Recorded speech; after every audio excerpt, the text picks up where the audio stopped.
സ്തോത്രം. ദൈവം നമ്മേവരെ അനുഗ്രഹിക്കുമാറാകട്ടെ. നാം നിന്നുകൊണ്ട് തന്നെ 48 സങ്കീർത്തനം വാക്യം പ്രതിവാക്യമായി വായിക്കുകയും അവസാനത്തെ രണ്ട് വാക്യങ്ങൾ നമുക്ക് ചേർന്ന് വായിക്കുകയും ചെയ്യാം. Psalm 48.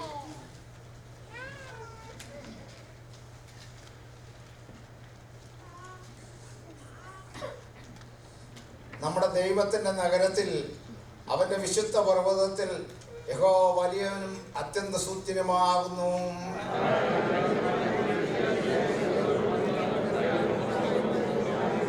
അതിൻ്റെ അരമനകളിൽ ദൈവം ഒരു ദുർഗമായി വെളിപ്പെട്ടു വന്നിരിക്കുന്നു. അവർ അതുകൊണ്ട് അമ്പരന്ന് അവർ പരിഭ്രമിച്ച് ഓടിപ്പോകുകയും കിഴക്കൻ കാറ്റുകൊണ്ട് തർസീസ് കപ്പലുകളെ ഉടച്ചു കളയുന്നു. നാം കണ്ടതുപോലെ തന്നെ സൈന്യങ്ങളുടെ നഗരത്തിൽ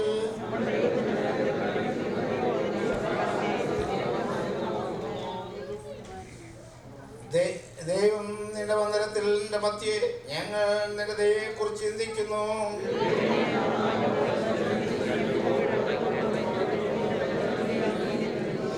ന്യായവിധികൾ നിമിത്തം സിയോൻ പർവ്വതം സന്തോഷിക്കുകയും യുവതാപുത്രന്മാർ ആനന്ദിക്കുകയും ചെയ്യുന്നു.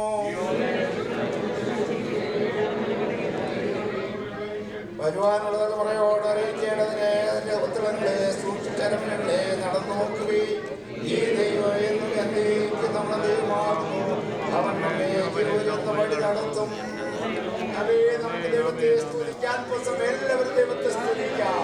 നമ്മെ വഴി നടത്തുന്ന, നമ്മൾക്ക് വേണ്ടി കരുതുന്ന, നമ്മുടെ തലമുറയ്ക്ക് വേണ്ടി അറിയിക്കുന്ന സർവശക്തനായ ദൈവം, ആ നഗരമായ ഒരു നഗരം അവൻ നമുക്കായി ഒരുക്കിയിരിക്കുന്നത് ഓർത്ത് എല്ലാവരും ദൈവത്തെ സ്തുതിക്കാം. Hallelujah, hallelujah, hallelujah.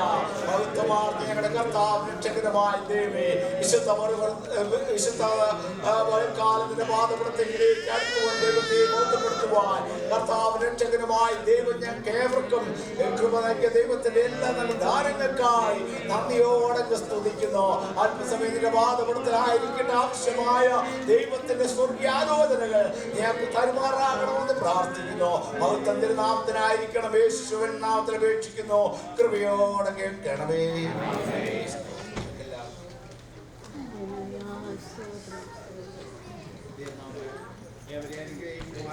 കടന്നു വന്ന എല്ലാവർക്കും യേശു ക്രിസ്തുവിന്റെ നാമത്തിൽ വന്ദനം അറിയിക്കുകയാണ്. 48 സങ്കീർത്തന ഭാഗം നമുക്ക് വായിച്ചു കേൾക്കുവാനായി തീർന്നല്ലോ.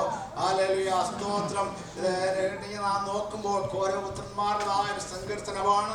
ഓരോ കുടുംബവും ഹല്ലേലൂയ ദൈവസന്നിധി വിട്ട് അകന്നു പോയ സാഹചര്യത്തിൽ ഓരോ പുത്രന്മാർ ഹല്ലേലൂയ ദൈവസന്നിധിയിൽ അഭയം തേടിയതിന്റെ ഫലമായിട്ട് ദൈവം അവരെ ദേവാലയത്തിൽ അവിടുത്തെ സംഗീത ശുശ്രൂഷയ്ക്കായി ദൈവം അവരെ വിളിച്ച് വേർതിരിച്ചതായ അനുഭവത്തെ കുറിച്ച് നമുക്ക് ഭാഗത്ത് കാണുവാൻ സാധിക്കുന്നു. ഹല്ലേലൂയ, സ്തോത്രം. അപ്പോൾ തന്നെ ഹല്ലേലൂയ ഇതിൻ്റെതായ പശ്ചാത്തലം നാം മനസ്സിലാക്കുമ്പോൾ അമ്മോന്യരും മോവാബിനും ഏദോമ്യരും കൂടെ യോശാഫാത്ത് രാജാവ് യഹൂദയിൽ രാജാവായിരിക്കുന്നതായ സാഹചര്യത്തിൽ അവർക്കെതിരായി കടന്നു വന്ന ആ സാഹചര്യത്തിന് നടുവിൽ ഹല്ലേലൂയ, സ്തോത്രം, ഇസ്രായേലിന് അഥവാ യഹൂദയ്ക്ക് ദൈവം വിജയം നൽകിയതിന്റെ ഫലമായി ഈ സങ്കീർത്തന ഭാഗം എഴുതുവാനിടയായി തീർന്നു എന്ന് നമുക്ക് മനസ്സിലാക്കുവാൻ സാധിക്കുന്നു. പ്രതികൂലമായ സാഹചര്യമാണ് ഇസ്രായേൽ ജനത്തിന്റെ നടുവിൽ ഉണ്ടായത്. കാരണം പല പ്രാവശ്യം ഹല്ലേലൂയ ഇസ്രായേലിനെ തകർത്തു കളയുവാനായി അവർ പോരാടിയെങ്കിലും ഹല്ലേലൂയ, സ്തോത്രം, ഇസ്രായേലിന് സ്വർഗ്ഗത്തിലെ ദൈവം വഴിയൊരുക്കി. ഹല്ലേലൂയ, ദേശത്തിന്റെ മധ്യേ ദൈവം അവർക്ക് വേണ്ടി യുദ്ധസേവ ചെയ്യുവാൻ തക്കവണ്ണം ദൈവം മുഖാന്തരം ഒരുക്കിയ അവസരങ്ങളെ ഓർത്ത് നമുക്ക് ദൈവത്തെ സ്തുതിക്കാം. പല സന്ദർഭങ്ങളിലും നാം പരാജയപ്പെടേണ്ട സാഹചര്യത്തിൽ സ്വർഗത്തിലെ ദൈവം നമുക്ക് വിജയം നൽകി. 3 രാജാക്കന്മാർ ഇവിടെ നാം നോക്കുമ്പോൾ അമ്മോന്യരും മോവാബിനും ഒരു കാലത്ത് ഇസ്രായേൽ ജനത്തിന് വിരുദ്ധമായി അവർ പ്രവർത്തിച്ചവരാണ്. അവർ ഒരിക്കലും ദൈവസന്നിധിയിലേക്ക് അടുത്തു വരുവാൻ യോഗ്യതയുള്ളവരല്ല. എന്നാൽ അവർ ഏദോമ്യരെ കൂടെ കൂട്ടിന് വിളിച്ച് അവർ ഇസ്രായേലിനെതിരായി യുദ്ധത്തിനായി ഒരുങ്ങി. എങ്കിലും ഹല്ലേലൂയ ഈ പടയിൽ നിന്ന് പൊരുതണ്ട എന്ന് പറഞ്ഞുകൊണ്ട് ഹല്ലേലൂയ ദൈവത്തിന്റെ ദൈവത്തിന്റെ അത്യന്ത സ്നേഹത്താൽ അവർക്ക് വിജയം നൽകുവാനിടയായിരുന്നു.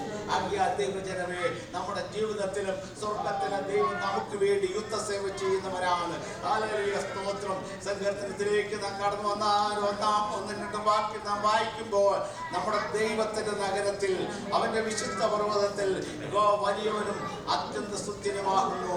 മഹാരാജാവിന്റെ നഗരമായ ഉത്തമഗിരിയായ സിയോൻ പർവ്വതം ഉയരം കൊണ്ട് മനോഹരവും സർവഭൂമിയുടെയും ആനന്ദമാകുന്നു. ആമേൻ, സ്തോത്രം. ഭാഗത്ത് നമുക്ക് മനസ്സിലാക്കുമ്പോൾ സ്തോത്രം, ദൈവത്തിന്റെ നഗരത്തിൽ, ഹല്ലേലൂയ, രണ്ടാമത്തെ വാക്യത്തിൽ പറയുന്നു മഹാരാജാവിന്റെ നഗരത്തിൽ, ഹല്ലേലൂയ, സ്തോത്രം. ഇപ്പോൾ ഇവിടെ ഒരു നഗരത്തെ കുറിച്ച് നമുക്ക് കാണുവാൻ സാധിക്കുന്നു. ലോകമെമ്പാടും അറിയപ്പെടുന്ന ഒരു അനുഭവമാണ്, ഹല്ലേലൂയ, സ്തോത്രം. ഇന്ന് അനേകരുടെ ദൃഷ്ടി, ഹല്ലേലൂയ, സ്തോത്രം, ഈ ലോകത്തിന്റെ കേന്ദ്രഭാഗമായ ഇസ്രായേലിലേക്ക് നോട്ടമിട്ടിരിക്കുന്നതായ അനുഭവം നമുക്ക് കാണുവാൻ സാധിക്കുന്നു. ആമേൻ, സ്തോത്രം. ഈ മഹാനഗരം, ആമേൻ, സ്തോത്രം, ഏതാണെന്ന് നാം നമ്മെ തന്നെ സൂചന ചെയ്താൽ, ഹല്ലേലൂയ, സ്തോത്രം, യെരൂശലേം പട്ടണത്തിൽ ഏറ്റവും അനേക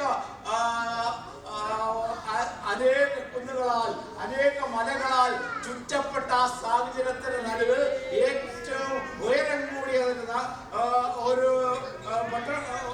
ഒരു മലയാണ്, ഹല്ലേലൂയ, സിയോൻ പർവ്വതം. ആമേൻ, സ്തോത്രം. ഈ സിയോൻ പർവ്വതത്തെ കുറിച്ചാണ് ഇവിടെ നമുക്ക് കാണുവാൻ സാധിക്കുന്നത്. അതിന് പേരിട്ടിരിക്കുന്നത് മഹാരാജാവിന്റെ നഗരം, ദൈവത്തിന്റെ നഗരം. ഹല്ലേലൂയ, സ്തോത്രം. ആകയാൽ ഇന്ന് ലോകത്തിൽ നാം എവിടെ നോക്കിയാലും ഈ ഒരു ചിന്താഗതി നമുക്ക് ഇവിടെ കേൾക്കപ്പെടുവാനിടയായി തീരും. എന്നാൽ അവയുടെ നടുവിൽ നമ്മെ വീണ്ടെടുത്തവനായ കർത്താവ് ഇവിടെ പറഞ്ഞിരിക്കുന്നു, ഹല്ലേലൂയ, ഇസ്രായേലിനെ ലോകത്തിൽ നിന്ന്, ഈ ഭൂപടത്തിൽ നിന്ന് മാറ്റപ്പെടുത്തുമെന്ന് ലോകം വെല്ലുവിളിക്കുന്ന സാഹചര്യത്തിന് നടുവിലും സർവശക്തനായ ദൈവത്തിന്റെ നഗരം അവിടെ സ്ഥാപിച്ചിരിക്കുകയാണ്.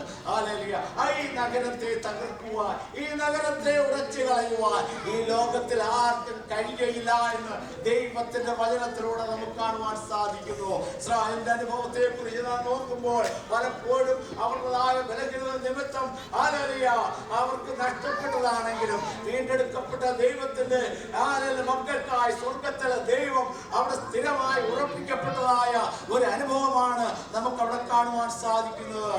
ഹല്ലേലൂയ, യെശയ്യാപ്രവചനം 2-ാം അധ്യായത്തിലേക്ക് നാം നോക്കുമ്പോൾ സകലജാതികളും അതിലേക്ക് ഒഴിച്ചിരുന്ന ചില നാളുകൾ ഇതാ സമയമായിരിക്കുന്നു. ആമേൻ, സ്തോത്രം.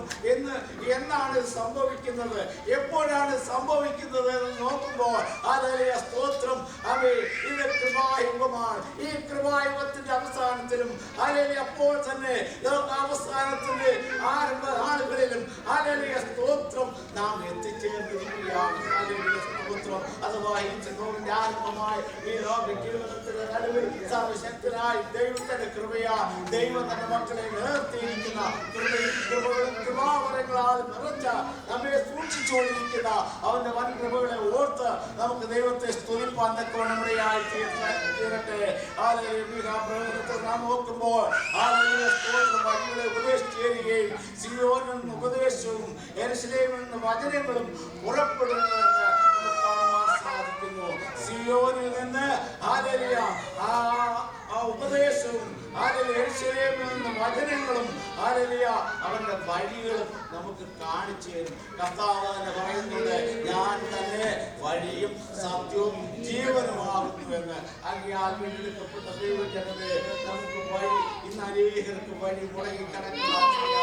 നാളെ എങ്ങോട്ട് പോകും, എങ്ങനെയായിരിക്കും, എന്തായിരിക്കും എന്നുള്ളതായ ചിന്താഗതിയാൽ ഭാരപ്പെടുന്ന ലോകത്തിന്റെ നടുവിൽ നമ്മെ വീണ്ടെടുത്തത് ഒരു പുതുവഴി ഒരുക്കുവാനായി നമ്മുടെ കർത്താവ് ലോകത്തിലേക്ക് കടന്നു വന്നു. ആമേൻ, സ്തോത്രം. നമ്മുടെ വഴികളെ അടച്ചു കളയുവാൻ ശത്രുവാകുന്ന പിശാച് പല തന്ത്രങ്ങൾ ഒരുക്കി. എന്നാൽ അവയുടെ നടുവിലും പുതുവഴി തുറക്കുവാൻ സർവശക്തനായ ദൈവം നമുക്ക് വേണ്ടി ഒരുക്കിയ ആ വഴികളെ ഓർത്ത് നമുക്ക് ദൈവത്തെ സ്തുതിക്കുവാൻ നമുക്ക് പകൽക്കാലം തീരട്ടെ. ഹല്ലേലൂയ, സ്തോത്രം. ആമേൻ. എന്നാൽ ഹല്ലേലൂയ, ഈ വഴി നമുക്ക് വേണ്ടി തുറക്കും. പുസ്തകം നാം നോക്കുമ്പോൾ ഹല്ലേലൂയ, സ്തോത്രം, അതിന്റെ 9-ാമത്തെ അധ്യായത്തിൽ ഒരു കാര്യം മനസ്സിലാക്കാൻ നമുക്ക് സാധിക്കുന്നു. ഹല്ലേലൂയ, സ്തോത്രം.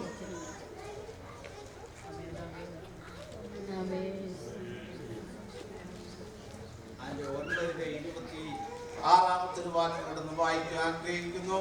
ഹല്ലേലൂയ, സ്തോത്രം. 62 ആഴ്ചവട്ടം കൊണ്ട് അതിന്റെ അവസാന ഭാഗം നാം മാത്രം വായിക്കാൻ ആഗ്രഹിക്കുകയാണ്. പിന്നെ വരുവാനിരിക്കുന്ന പ്രഭുവിന്റെ പടജനം നഗരത്തെ വിശുദ്ധ മന്ദിരത്തെ നശിപ്പിക്കും. അവന്റെ അവസാനം ഒരു പ്രളയത്തോടു കൂടെ ആയിരിക്കും. വരുവാനിരിക്കുന്ന പ്രഭു, ഹല്ലേലൂയ, പ്രഭുവിന്റെ പടജനം നഗരത്തെയും വിശുദ്ധ മന്ദിരത്തെയും നശിപ്പിക്കും. ആമേൻ, സ്തോത്രം. എന്നാൽ ഈ നഗരത്തെ കുറിച്ച് ഇതുവരെ നാം നോക്കുമ്പോൾ ഹല്ലേലൂയ, കഴിഞ്ഞ നാളുകളിൽ ഉണ്ടായിരുന്നു. അത് ദാവീദിൻ്റെതായ കാലഘട്ടത്തിൽ സ്വർഗത്തിലെ ദൈവം ദാവീദിന് വേണ്ടി ഒരുക്കിയതായ ഒരു അനുഭവമാണ്. ഹല്ലേലൂയ, സ്തോത്രം. യെബൂസ്യരുടെ കയ്യിൽ അകപ്പെട്ടിരുന്നതായ ഈ നഗരത്തെ ഹല്ലേലൂയ, ദാവീദ് രാജാവ് തന്റെ സ്ഥാനത്തിലേക്ക് കടന്നു വന്ന സാഹചര്യത്തിൽ സ്തോത്രം, യെബൂസ്യരോട് യുദ്ധം ചെയ്യുവാനായി കടന്നു വരുവാനിടയായി തീർന്നു. അപ്പോൾ യെബൂസ്യ രാജാവ് പ്രകാരം പറഞ്ഞു, ഇവിടെയുള്ളതായ മുടന്തരും കുരുടനും നിന്നെ തടുക്കാനുള്ളതേ ഉള്ളൂ. അതുകൊണ്ട് ഹല്ലേലൂയ, ഇവിടെ നിന്ന് മാറിപ്പോകണമെന്ന് പറഞ്ഞു. എന്നാൽ ഹല്ലേലൂയ, ദൈവത്തിന്റെ അഭിഷേകം പ്രാപിച്ചതായ ദാവീദ്, ഹല്ലേലൂയ, സ്തോത്രം, ഒരു വട്ടമല്ല, 2 വട്ടമല്ല, 3-ാമത്തെ പ്രാവശ്യം ദൈവത്തിന്റെ അഭിഷേകം ദാവീദിന് മേൽ വരുവാനിടയായി തീർന്നു. ഈ സമയത്താണ് ദാവീദ് യുദ്ധത്തിനായി പുറപ്പെടുവാൻ തയ്യാറായത്. ഹല്ലേലൂയ, സ്തോത്രം. ഈ യുദ്ധത്തിനായി പുറപ്പെട്ടതായ സാഹചര്യത്തിൽ അവനെ പരിഹസിക്കുന്നതായ ആ യെബൂസ്യരെ നമുക്ക് അവിടെ കാണുവാൻ സാധിക്കുന്നു. എന്നാൽ സ്വർഗത്തിലെ ദൈവം ആ സന്ദർഭത്തിൽ ആ ദിവസം തന്നെ ഹല്ലേലൂയ, സിയോൻ കോട്ട ഹല്ലേലൂയ രാജാവ് പിടിച്ചടക്കുവാനിടയായി തീർന്നു. അന്ന് മുതൽ ഹല്ലേലൂയ, ആ നഗരത്തിന് ദാവീദിന്റെ നഗരം, ദൈവത്തിന്റെ നഗരം, ആമേൻ, സ്തോത്രം, ഇങ്ങനെ പല പേരുകളാൽ അറിയപ്പെടുവാനിടയായി തീർന്നു. ദാവീദ് തന്റേതായ കൊട്ടാരം അവിടെ സ്ഥാപിക്കുവാനിടയായി തീർന്നു. ആകയാൽ വീണ്ടെടുക്കപ്പെട്ട ദൈവജനമേ, ഹല്ലേലൂയ, നാളുകളിൽ ഹല്ലേലൂയ, നാം നമ്മെ തന്നെ ഓർക്കുമ്പോൾ ദൈവം നമുക്കായി ഒരു കോട്ട ഒരുക്കിയിട്ടുണ്ട്, ഒരു സങ്കേതം ഒരുക്കിയിട്ടുണ്ട്. നാം വായിച്ച ഭാഗത്തിലേക്ക് നാം ഒന്ന് കടന്നു വന്നാൽ അതിന്റെ അവസാന ഭാഗം, ഞാൻ അധിക ഭാഗം ഞാൻ ചിന്തിക്കുവാൻ ആഗ്രഹിക്കുന്നില്ല. അവസാനത്തതായ ഭാഗം നമ്മെ മനസ്സിലാക്കുന്നത് എന്താണ്? ഹല്ലേലൂയ, സ്തോത്രം. ആമേൻ. നിങ്ങളായ വരുവാനിരിക്കുന്ന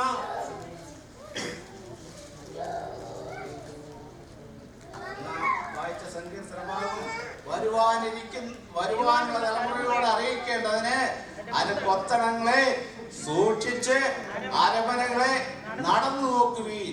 ഈ ദൈവം എന്നും എന്നേക്കും നമ്മുടെ ദൈവമാകുന്നു. ആകയാൽ അതിന്റെ അരമനകളെ, അതിന്റെ കൊത്തളങ്ങളെ, എന്താണ് ഇതിൽ നിന്ന് നമുക്ക് മനസ്സിലാക്കുവാൻ സാധിക്കുന്നത്? ഹല്ലേലൂയ, ദാവീദ് അവിടെ അനുഗ്രഹിക്കപ്പെട്ടതായ ഒരു കൊട്ടാരം പണിയുവാനിടയായി തീർന്നു. എന്നാൽ ഈ കൊട്ടാരം മാത്രമല്ല, ഒരു സ്വർഗീയ കൊട്ടാരം ദൈവം തന്റെ മക്കൾക്ക് വേണ്ടി ഒരുക്കിയിരിക്കുന്നത് ഓർത്ത് നമുക്ക് ദൈവത്തെ സ്തുതിപ്പാനിടയായി തീരട്ടെ. ഹല്ലേലൂയ, നമ്മെ തകർത്തു കളയുവാൻ ശത്രുവാകുന്ന പിശാച് പല തന്ത്രങ്ങൾ ഒരുക്കിക്കൊണ്ടിരിക്കുകയാണ്. എങ്കിലും ഹല്ലേലൂയ, അവന്റെ കൊത്തളങ്ങളെ നോക്കുമ്പോൾ ഹല്ലേലൂയ, നമ്മെ തകർക്കുവാൻ ഈ ലോകത്തിൽ ആർക്കും കഴിയയില്ല എന്ന് ദൈവത്തിന്റെ വചനത്തിലൂടെ നമ്മെ പഠിപ്പിക്കുന്നു. ആകയാൽ വരുവാനിരിക്കുന്ന തലമുറയോട് ഇന്ന് നാളെ എന്തായിത്തീരും ഈ തലമുറ എന്ന് ചിന്തിക്കുന്ന ഈ സാഹചര്യത്തിന്റെ നടുവിൽ, ആകയാൽ വീണ്ടെടുക്കപ്പെട്ട ദൈവജനമേ, നമുക്കായി സ്വർഗത്തിലെ ദൈവം ഒരുക്കിയിരിക്കുന്ന ആ സങ്കേത നഗരത്തെ ഓർത്ത് നമുക്ക് ദൈവത്തെ സ്തുതിപ്പാനിടയായി തീരട്ടെ. എന്തെല്ലാം പ്രതികൂലം വന്നാലും, ഏതെല്ലാം സാഹചര്യത്തിലൂടെ നാം കടന്നു പോവേണ്ടി വന്നാലും ഹല്ലേലൂയ എന്റെ ദൈവം തന്റെ മക്കൾക്കായി ഒരു സങ്കേതം ഒരുക്കിയിട്ടുണ്ട്, ഒരു കൊട്ടാരം ഒരുക്കിയിട്ടുണ്ട്. ഈ കൊട്ടാരത്തിൽ നിന്ന് വീണ്ടെടുക്കപ്പെട്ട ദൈവത്തിന്റെ മക്കളെ മാറ്റുവാൻ ഈ ലോകത്തിൽ ആർക്കും കഴിയുകയില്ല എന്ന് ദൈവം തന്റെ മക്കളെ അവരോട് പറയുന്നു. ഹല്ലേലൂയ സ്തോത്രം. ഈ ഭാഗത്ത് യെരൂശലേമിൻ്റെതായ സങ്കേത നഗരങ്ങളെ കുറിച്ച് നാം വീണ്ടും പഠിക്കുമ്പോൾ ഹല്ലേലൂയ സ്തോത്രം അതിന്റെ വെളിപ്പാട് പുസ്തകം 21-ാം അധ്യായം അതിന്റെ 1-ാമത്തെ വാക്യം, ഞാൻ പുതിയ ആകാശവും പുതിയ ഭൂമിയും കണ്ടു, 1-ാമത്തെ ആകാശം 1-ാമത്തെ ഭൂമിയും ഒഴിഞ്ഞുപോയി. ആകയാൽ ദൈവജനമേ, ഭൂമിയും ആകാശവും ഈ ലോകത്തിലുള്ള സകലം നീങ്ങിപ്പോകും, എന്നാൽ നീങ്ങിപ്പോകാത്തതായ ഒരു കാര്യം നമുക്കുണ്ട്. ഹല്ലേലൂയ പുസ്തകം നാം വായിച്ച ഭാഗത്ത് അവസാനം നമുക്ക് കാണുവാൻ സാധിക്കുന്നു. ഹല്ലേലൂയ ആ ദേവാലയം നശിപ്പിക്കുവാനായി ഒരു രാജാവ് കടന്നു വരുന്നു എന്ന്. എന്നാൽ ഹല്ലേലൂയ ഏത് ദേവാലയമാണ് ഇവിടെ പറഞ്ഞിരിക്കുന്നത്? ഹല്ലേലൂയ വരുവാനിരിക്കുന്ന ഹല്ലേലൂയ ഒരു പുതിയ ദേവാലയത്തെ കുറിച്ച് കാണുന്നുണ്ട്. ഹല്ലേലൂയ സ്തോത്രം. എന്നാൽ അതിനു മുൻപേ എന്ത് സംഭവിക്കുമെന്ന് നാം ഒന്ന് പ്രത്യാശിക്കുക. നമ്മുടെ കർത്താവ് കടന്നു വരും. ഹല്ലേലൂയ ആ ദേവാലയത്തിൽ ഹല്ലേലൂയ ആ സ്വർഗീയമായ മണിമാളികയിൽ ഹല്ലേലൂയ നമ്മൾ ആരെല്ലാം കടന്നു പോകുവാനിടയായി തീരും. അവന്റെ വരവിന്റെ ശബ്ദം നമുക്ക് കേൾക്കുവാനിടയായി തീരട്ടെ. ഈ ലോകത്തിൽ ആരെല്ലാം നമ്മെ തള്ളി പറഞ്ഞാൽ, ഒരു കാലത്ത് ആദ്യകാലങ്ങളിൽ പെന്തക്കോസ്തലത്തിലേക്ക് നാം കടന്നു വന്നപ്പോൾ ലോകം നമ്മെ തള്ളിയവരാണ്. ഹല്ലേലൂയ സ്തോത്രം. ഉപേക്ഷിച്ചവരാണ്, നിന്ദിച്ചവരാണ്. എന്നാൽ ഈ നിന്ദയുടെയും പരിഹാസത്തിന്റെയും നടുവിൽ ദൈവം നമ്മളെ ഈ ലോകത്തിന്റെ നാനാഭാഗങ്ങളിൽ അത്ഭുതകരമായി ഇത്രത്തോളം നിലനിർത്തിയിരിക്കും. ദൈവത്തിന്റെ കൃപയാണ്, ദൈവത്തിന്റെ ദാനമാണ്. നാം മുടിഞ്ഞു പോകാതെ ദൈവം നമ്മെ സൂക്ഷിച്ചുകൊണ്ടിരിക്കുന്നത്. ഈ ലോകത്തിൽ ആകാശവും ഭൂമിയും മാറിപ്പോയാലും മാറിപ്പോകാത്തതായ ഒരു നിത്യഭവനം സ്വർഗത്തിലെ ദൈവം നമുക്കായി ഒരുക്കിയിരിക്കുന്നു. അതിന്റെ 10-ാമത്തെ വാക്യത്തിലൂടെ പറയുന്നു. അതിന്റെ വെളിപ്പാട് പുസ്തകം 21-ന്റെ 10-ാമത്തെ വാക്യത്തിൽ, ഉയർന്ന ഒരു വൻമലയിൽ കൊണ്ടുപോയി യെരൂശലേം എന്ന വിശുദ്ധ നഗരം സ്വർഗത്തിൽ നിന്ന് ദൈവസന്നിധിയിൽ നിന്ന് തന്നെ ദൈവത്തേജസ്സുള്ളതായി ഇറങ്ങുന്നത് ഞാൻ കണ്ടിരിക്കുന്നു. ഹല്ലേലൂയ സ്തോത്രം. അപ്പോൾ അവിടെ നമുക്ക് കാണുവാൻ സാധിക്കുന്നത് എന്താണ്? ഹല്ലേലൂയ ഈ ലോകത്തിലെ സകലതും മാറ്റപ്പെട്ടാലും മാറ്റപ്പെടാത്തതായ ഒരു കാര്യമുണ്ട്. ഹല്ലേലൂയ യെരൂശലേം ദേവാലയം, യെരൂശലേം നഗരം, ഹല്ലേലൂയ സിയോൻ കോട്ട, സ്തോത്രം. ആകയാൽ അതിൽ അഭയം തേടുവാൻ, അതിൽ ആശ്രയിപ്പാൻ പരിശുദ്ധനായ ദൈവം നമ്മേവരെയും സഹായിക്കുമാറാകട്ടെ. സർവശക്തനായ ദൈവത്തിൻ്റെതായ വൻ കൃപയിൽ നമ്മെ നിർത്തുവാൻ ദൈവം മതിയായവനാണ്. ഹല്ലേലൂയ ആ വിശുദ്ധ നഗരത്തിൽ, ഹല്ലേലൂയ ആ വിശുദ്ധ നഗരത്തിൽ നമ്മെ തന്നെ ഏൽപ്പിച്ചു നാം കാണപ്പെടുവാൻ തക്കവണ്ണം പൂർണ്ണമായി നമ്മെ തന്നെ സമർപ്പിക്കാം. പരിശുദ്ധനായ ദൈവം നമ്മേവരെയും അനുഗ്രഹിക്കുമാറാകട്ടെ എന്ന് പ്രാർത്ഥിച്ചുകൊണ്ട് ഹല്ലേലൂയ നമ്മുടെ തലമുറകളോട് നമുക്ക് പറയുവാനുള്ളതായ ഒരു കാര്യമാണ്. ഹല്ലേലൂയ ഇതാ സ്വർഗത്തിൽ നിറങ്ങി വരുന്ന ഒരു ഹല്ലേലൂയ സ്വർഗീയ കൊട്ടാരം, സ്വർഗീയ യെരൂശലേം, ഹല്ലേലൂയ ആമേൻ, സ്വർഗീയ നഗരം. ആമേൻ, ഈ നഗരത്തിൽ നാം ഏവരും കാണപ്പെടുവാൻ, നമ്മുടെ തലമുറയിൽ കാണപ്പെടുവാൻ ആമേൻ നമ്മെ തന്നെ നമുക്ക് ഏൽപ്പിച്ചു കൊടുക്കുന്ന വചനങ്ങളാ ദൈവം നമ്മെ ഏവരെയും അനുഗ്രഹിക്കുമാറാകട്ടെ എന്ന് പ്രാർത്ഥിച്ചുകൊണ്ട് ഞാൻ പറഞ്ഞു.